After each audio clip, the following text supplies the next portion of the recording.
Assalamualaikum warahmatullahi wabarakatuh. Apa kabar? Jumpa lagi dengan Ibu di video pembelajaran IPS sesi daring, sesi yang keempat. Mudah-mudahan tetap semangat dan selalu jaga kesehatan ya. Amin.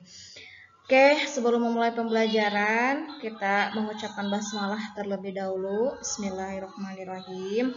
Materi IPS sesi daring yang keempat ini dimulai dari melanjutkan yang kemarin, yaitu mengenai penguatan ekonomi dan agrikultur di Indonesia.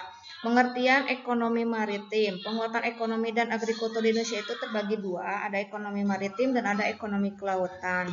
Kita mulai dari yang pertama dulu, mengenai ekonomi maritim, yaitu kegiatan ekonomi termasuk transportasi laut, pembuatan kapal, pembangunan dan pengoperasian pelabuhan, serta pemeliharaan industri dan jasa terkait. Sasaran dari ekonomi maritim ini terkait dengan peningkatan daya saing, peningkatan porsi kargo dalam armada, dan pengembangan industri pembuatan kapal strategis dengan rantai hilir yang panjang.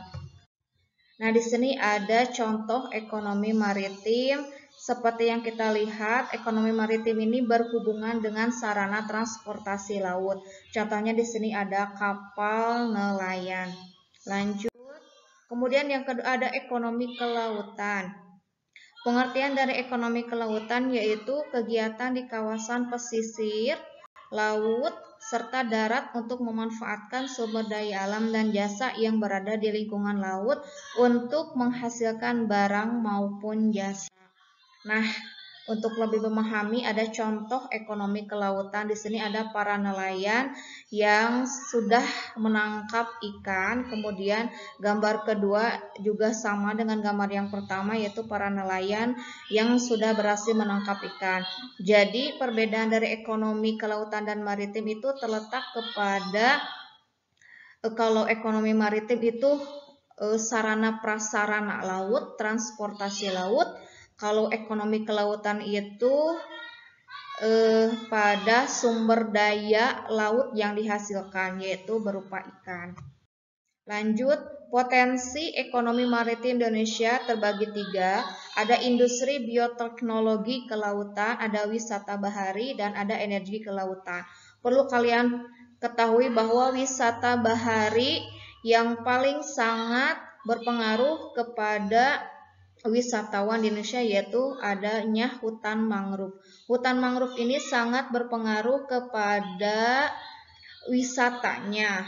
Hutan mangrove dapat menjadi potensi wisata bahari yang menjanjikan bagi para wisatawan. Selain sebagai habitat binatang laut, hutan mangrove juga dapat menjadi manfaat bagi masyarakat sekitar.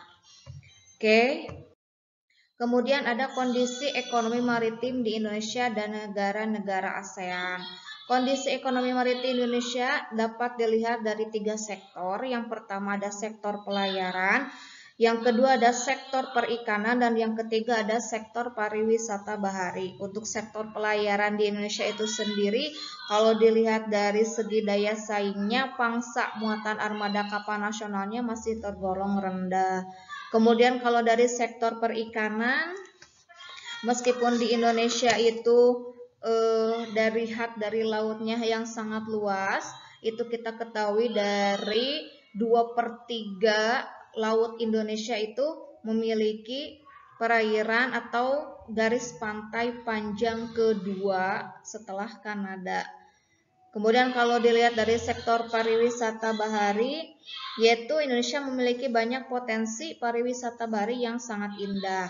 Laut Indonesia menyediakan keragaman hayati dan keindahan pantai yang dapat menjadi tujuan utama wisatawan. Tetapi sektor pariwisata bahari ini kira-kira belum dapat terlalu dimanfaatkan dengan secara baik. Jadi harus terus didorong agar meningkatkan kunjungan wisatawan baik lokal maupun luar negeri. Oke, cukup sekian untuk